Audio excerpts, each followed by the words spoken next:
दोस्तों, एक प्रिया नाम की एक महिला होती है जिसकी उम्र लगभग 21 साल होती है।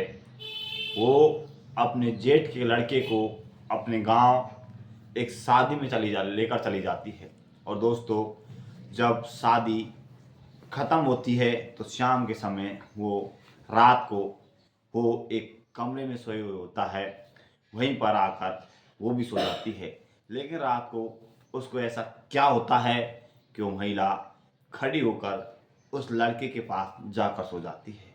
दोस्तों, इसके बाद जैसे ही सुबह होती है, उस महिला को चलने में बहुत ज़्यादा दिक्कत आ रही होती है, चल नहीं पा रही होती है। तो दोस्तों, उन दोनों के बीच ऐसा क्या होता है कि उस महिला को इतनी परेशानी आती है। तो दोस्तों, हम आपको इस कहानी के अंदर पूरा बताने वाले हैं। तो कहानी को पूरा सुने, एंड तक सुने।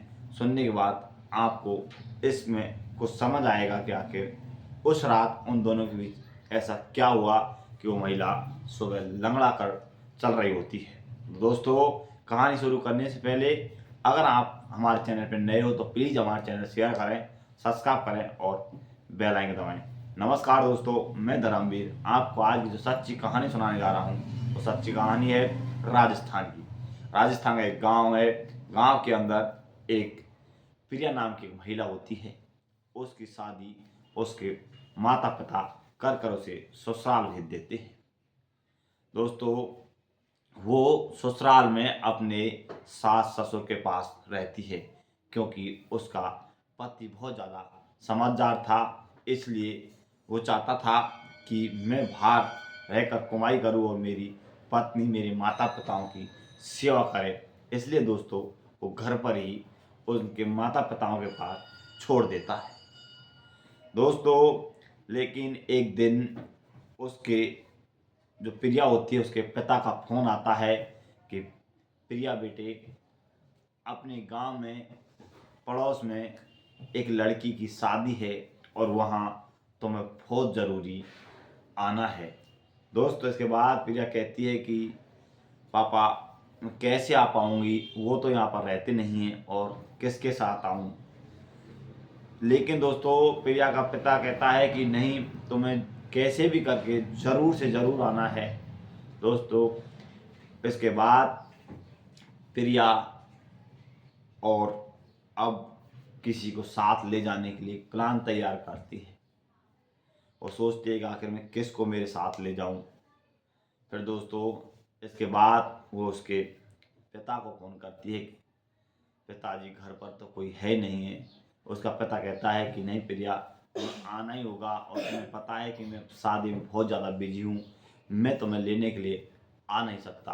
दोस्तों, इसके बाद अब प्रिया उसके जेठ का लड़का होता है पड़ोस में, उससे बातचीत करने की कोशिश करती है। लेकिन वो चाहती है और सोचती है कि अगर मैं डायरेक्ट जाकर सीधी जाकर उनके माता पिताओं से बात करूंगी या लड़के से बात करूंगी तो उन्हें क्या लगेगा।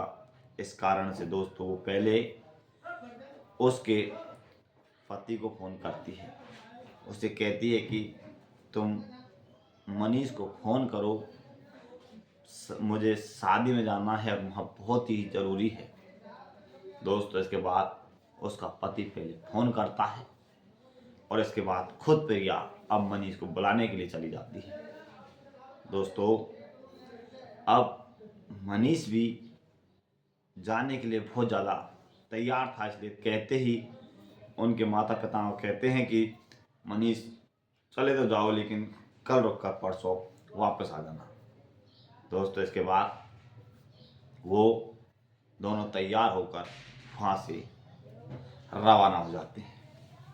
जाने के बाद घर पहुँच जाते हैं। प्रिया अपने घर गांव पहुँच जाती है। इसके बाद वहाँ से सीधी उस शादी में अटेंड करती है। मनीष घर पर ही रहता है। प्रिया शादी अटेंड पूरी नहीं करती है, थोड़ी टेंशन हो जाती है और वो वापस अपने घर पर आ जाती है। घर पर कोई नहीं होता है, सभी शादी में बिजी होते हैं। मनीषा प्रिया मनीष के पास उसी रूम में सो जाती है। वहाँ सोकर अब वो एक खौफनाक प्लान तैयार करती है, सोचती है कि आज एक मौका है मनीष से बात करने का, क्योंकि नई दुल्हन होती है, ज़्यादा दिन नहीं होते हैं प्रिया की शादी को। और दोस्तों मनीष भी नया लड़का होता है, उसकी उम्र लगभग 21 साल होती है।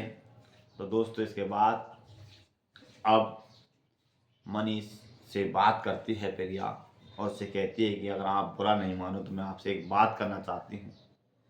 लेकिन दोस्तों मनीष तुरंत समझ जाता है और वो भी यही चाहता था, इसलिए वो तुरंत हाँ कर देता है।